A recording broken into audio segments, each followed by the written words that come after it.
নমস্কার বন্ধুরা, মিঠাই আর লাড্ডুর ফ্যামিলিতে আপনাদের স্বাগত জানাই। ভিডিওটা একটু দেরিতেই পোস্ট করলাম, অনেক দিন ধরে ভাবছিলাম কিন্তু নানান কাজে পোস্ট করা হয়ে উঠছিল না, তাই ভিডিওটা পোস্ট করলাম। আপনারা দেখতে থাকুন।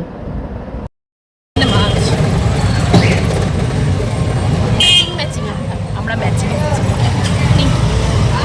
পিঙ্কি পিঙ্কি তুমি হোয়াইট অ্যান্ড পিঙ্কি, আমারও হোয়াইট অ্যান্ড পিঙ্কি। ভিডিওটা কোনো এক শুক্রবারের সন্ধ্যায় হঠাৎ ঠিক করলাম জগন্নাথ মন্দির যাব। তো যেমনি ভাবা আর তেমনি বেরিয়ে পড়লাম। চলেও এলাম টোটো ধরে জগন্নাথ মন্দিরে। আসতে অবশ্য একটু সন্ধেই হয়ে গিয়েছিল আমাদের এখানে। তারপর দেখুন আপনারা জগন্নাথ মন্দিরে আমরা কি করলাম। এসে মন্দিরে ঢুকতেই দেখি সবাই উঠে দাঁড়িয়ে পড়ছে। তারপরেই জিজ্ঞাসা করলাম, তখন বললেন এক্ষুনি ঠাকুরের আরতি হবে। তো এখানে ঠাকুরের আরতির ভিডিওটা আমরা তুলতে পারিনি, কারণ এখানকার কি নিয়ম সেটা তো আমরা জানি না। তো সেই জন্য আমি ভিডিওটা তুলিনি। ভিডিওর আরতির পর এখানে মন্দিরের দরজা কিছুক্ষণের জন্য বন্ধ করে দেওয়া হয়েছিল, তো তারপরে আবার খুলে দেওয়া হলো দরজা। তো আপনারা দেখুন, আপনারা মহাপ্রভু জগন্নাথ দেবের দর্শন করুন আর ভিডিওটা উপভোগ করুন। সবাই বলুন জয় জগন্নাথ দেবের জয়, জয় প্রভুর জয়। হরে কৃষ্ণ কৃষ্ণ কৃষ্ণ হরে হরে, হরে রাম রাম রাম হরে হরে, হরি বল হরি, হরি বল হরি, হরি বল হরি।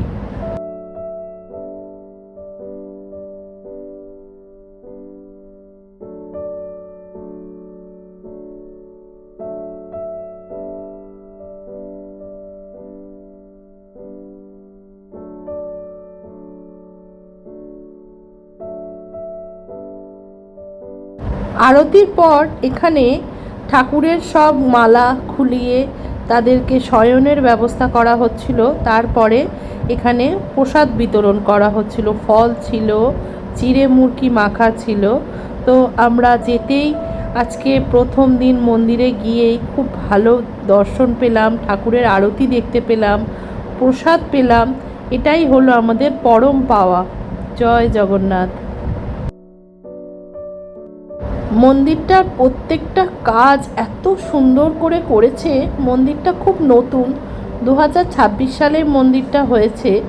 এত সুন্দর করে মন্দিরটার কাজগুলো করা হয়েছে, দরজাগুলোর যে কি বলবো, কি ভালো লাগছিল দেখতে।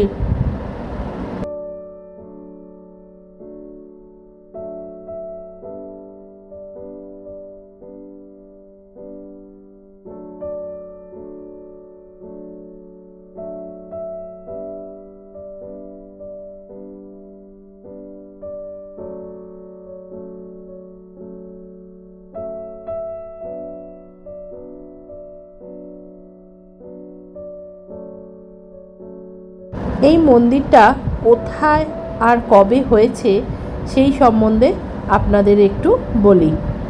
এই মন্দিরটা 12ই চৈত্র 1432 শুক্রবার, ইংরেজিতে হচ্ছে 27শে মার্চ 2026 সালে এই মন্দিরটা হয়। আর কোথায় হয়েছে এই মন্দিরটা? হাওড়া জেলার ডোমজুরের নাম তো অনেকেই শুনেছেন। সেখানে দফরপুর নামে একটি জায়গা আছে, সেই জায়গায় এই জগন্নাথ দেবের মন্দিরটা হয়েছে। আমরা যখন মন্দিরটাতে গিয়েছিলাম তার কিছুদিন আগেই মন্দিরটাতে উৎসব হয়েছিল, তাই তখনও প্যান্ডেল কিছু খোলা হয়নি। আর এই জায়গাটায় বড় করে হোম হয়েছিল। এবার বলি আসবেন কি করে। যারা ডোমজুর থেকে আসছেন তারা ওখান থেকে টোটো ধরে বলবেন দফরপুর জগন্নাথ মন্দির যাব। ওখানে দফরপুর মনসাতলা বলেও যে স্টপেজটা সেটাতেই পাশে, ওখানে মা মনসার বেদি, মা রক্ষাকালীর বেদি রয়েছে, আর পাশেই রয়েছে জগন্নাথ দেবের এই মন্দিরটি। আর যারা জগদীশপুর থেকে আসবেন তারা জগদীশপুর থেকে টোটো ধরে বলবেন দফরপুর জগন্নাথ মন্দির বা মনসাতলা যাব, তাহলে আপনাদেরকে এই মন্দিরের সামনে নামিয়ে দেবে। জগদীশপুর বা ডোমজুর যেদিক থেকেই আপনারা আসুন না কেন, টোটোতে আপনাদের ভাড়া পড়বে 15 টাকা করে। এবার আপনারা যদি কেউ চলে আসেন অথচ মিষ্টি ধূপ কিছু আনলেন না, চিন্তা করবেন না, এখানে পাশেই একটা খুব সুন্দর দোকান আছে, সেখানে A to Z জিনিস পাওয়া যায়। সন্দেশ নিতে চাও সেও এখানে আছে। সন্দেশ 4টে 20 টাকা, চারটে একটা 5 টাকা। সেই এটা রয়েছে চিনি আপনার 3 টাকা। বাহ, মানে যে যা নিয়ে আসতে চাইবে এখানে সব পাবে, সন্দেশ, চিনি, বাতাসা। 2 টাকা থেকে প্রদীপ, 2 টাকা থেকে প্রদীপ শুরু করে টাকা থেকে মোমবাতি। 12 টাকা পর্যন্ত আছে। এই যে 5 টাকায় 3টে বাতি পেয়েছি, মোমবাতি।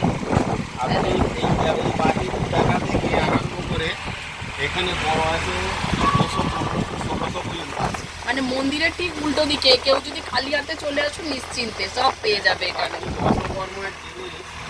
দশকর্মার জিনিস খালি শুধু বাড়িতে মিষ্টি ফুল আর ফলটুকুন বাইরে থেকে কিনতে হবে, বাকি এখান থেকে সব যাবে। গোপালের এই যে পাখাটা কি সুন্দর দেখলাম, পাখাটা দারুণ দেখতে, ছোট্টর মধ্যে 100 টাকা দাম। ছোট থেকে বড় পর্যন্ত সব 10 টাকা করে। এই যে মহিনের পাখা, হ্যাঁ, বাকি গোপালের ড্রেস 8 টাকা থেকে আরম্ভ করে 350 টাকা পর্যন্ত পাবে। 350 পর্যন্ত আছে। 25 টাকার ড্রেস দেখ, এই জামাটার দাম 25 টাকা। মিনির গোপালের সাথে জামা 60 টাকা। এরপরে ভ্যারাইটি আছে 350 নিয়ে নাও। এই সাদাটা কিন্তু কি সুন্দর দেখতে। টাকার দাম। হ্যাঁ, এটা আপনি রিটেলে এই এরিয়াতে পাবেন। আর একটা ঘাগরা টাইপের ছোট কিছু। আগ্রা তো টাইপের এই দোকানটায় তো A to Z জিনিস পাওয়া যায়, খালি ফুলের মালাটাই খালি পাওয়া যায় না, মিষ্টি, চিনি, বাতাসা, ধূপ যা চান। 2 টাকার ধূপও দিতে পারেন, 2 টাকার মোমবাতি কত সুন্দর। যাই হোক, আমরাও ওখান থেকে ঠাকুরের 2-1টা জিনিস কিনে নিলাম। এই তো ছিল আমার ভিডিওটা কেমন লাগলো সেটা অবশ্যই কমেন্ট করে জানাবেন। আর ভিডিওটার একটা লাইক, একটা শেয়ার, আর যারা এখনও পর্যন্ত ভাবছেন সাবস্ক্রাইব করবেন কিনা, প্লিজ তারা একটা সাবস্ক্রাইব করে দেবেন। আজ তবে আসি।